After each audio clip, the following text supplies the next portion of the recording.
கும்பலக்கணமாக இருந்து வேற ஏதாச்சும் ஒரு கிரகம் அந்த 7ஆம் இடத்துல இருந்து திசை நடத்தினாலும் அந்த கிரகமும் கேதுவோட நட்சத்திரத்தில் இருந்துச்சுன்னா திருமணத்தை தாமதப்படுத்தும்.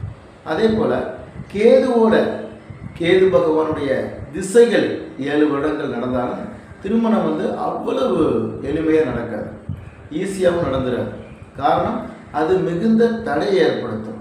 எந்த ஜாதகம் வந்தாலும் பொருத்தம் இருக்காது.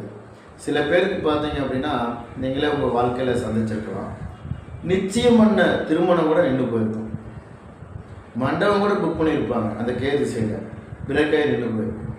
அதனால் இந்த கேது பகவானுடைய திசை நடக்கும்போது பொருத்தம் பார்ப்பவர்கள் கவனமாக பார்க்கணும். இல்லைன்னா திருமணத்துக்கு பிறகும் பிரச்சனை பண்ணும், திருமணத்துக்கு முன்னாலேயும் பிரச்சனை பண்ணும். அதனால் இந்த கேது பகவானுடைய திசை நடக்கும்போது சற்று கவனமாக பார்க்க வேண்டும்.